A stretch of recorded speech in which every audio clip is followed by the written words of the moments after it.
দাদা, এই প্রথম সংসদীয় জায়গায় আপনি নমিনেশন দাখিল করলেন, কেমন লাগছে বিষয়টা যদি লিখিত হবে? একটা নতুন অভিজ্ঞতা।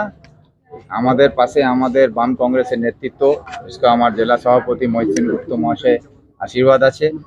উনি আমার সঙ্গে আমার প্রপোজাল হিসাবে উনি সই করেছেন, আমাদের বামফ্রন্ট থেকে তীর্থদা করেছেন আমার প্রপোজাল, আর আমার এর পাশে আছেন একরামুল দা, উনি করেছেন, আমার ইলেকশন এজেন্ট আছেন মসিন রহমানি সাহেব। সবাই আমরা গিয়ে আজকে নমিনেশন জমা দিয়েছি। 2:44-এ আমার নমিনেশন জমা পড়েছে, আর নমিনেশন সাবমিশন করে আমরা বাইরে এসেছি। এখন রায়গঞ্জবাসীর কাছে আমরা আশীর্বাদ নিয়ে তাদের কাছে পেয়ে আজকে নমিনেশন জমা দিয়েছি।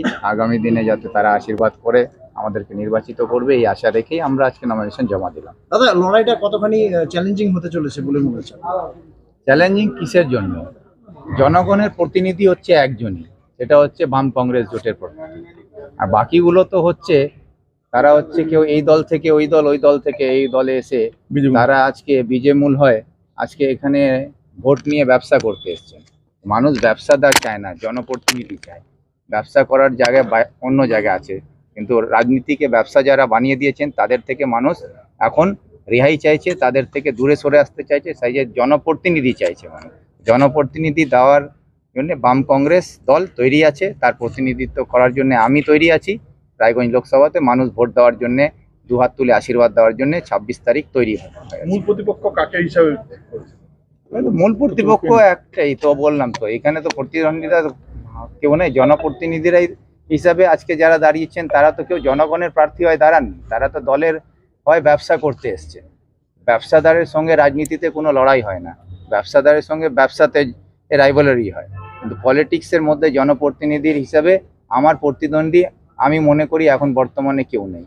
জনগণের কি করবেন? ভোটে যদি আপনি জেতেন, সাংসদ যদি হন, রায়গঞ্জের জন্য কি করবেন? ভোটে যদি জিতি, মানুষের আশীর্বাদ পাই, সবার আগে মানুষকে এর আশীর্বাদ নিয়ে যে এই এলাকার যে মূল সমস্যাগুলো আমি যেগুলোকে অনুভব করতে পেরেছি এই এলাকাবাসী হিসাবে, তাতে আমি দেখেছি আমাদের এই রায়গঞ্জের মানুষের বিশেষ করে দূরপাল্লার ট্রেনের একটা বড় সমস্যা আছে, যাতে এখান থেকে মানুষরা চিকিৎসা করতে ভেলোর বা অন্য রাজ্যে যখন যেতে হয় তাদের যাতায়াতের একটা সমস্যা আছে। সেই যাতে ব্যবস্থাটা ঠিক করা যায় সে ব্যবস্থা হবে। বারসই রাস্তার যাতে করা যায় সেটা মাননীয় মুখ্যমন্ত্রী বীররঞ্জন দাস মুন্সি যে এইমসের স্বপ্ন দেখিয়ে এইমসকে এখানে নিয়ে এসেছিলেন, সেই এইমসকে কারিয়ে নিয়ে চলে গেলেন। সেই এইমস কারিয়ে নেওয়ার পরে এখানকার মানুষ আজকে চিকিৎসায় বঞ্চিত হচ্ছে, তাদের যাতে উন্নতম মানের চিকিৎসা ব্যবস্থা এখানে হয় সেই চেষ্টা করব।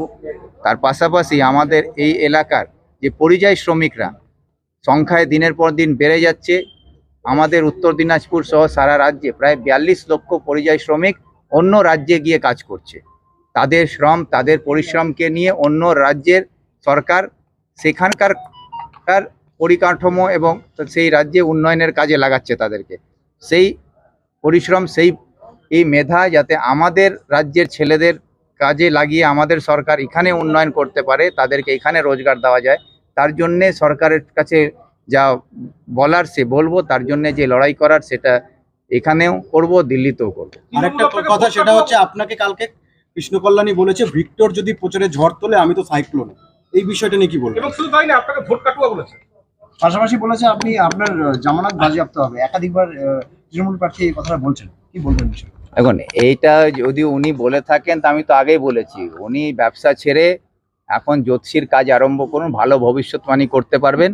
তাহলে একটা দোকান খুলে বসুন, আমরা যখন দরকার হলে ভবিষ্যৎ দেখার যার ইচ্ছা হবে ওনার কাছে যাবে। কিন্তু রাজনীতিতে ভবিষ্যৎ তৈরি করে জনগণ, আর আমার ভবিষ্যৎ কি হবে সেটা জনগণ আগামী 26 তারিখে ভোট বাক্সে ভর্তি করে বুঝিয়ে দেবে যে কে জামানত জব্দ কার হবে এবং কে ভোট কাটুয়া, সেটাও প্রমাণ হয়ে যাবে।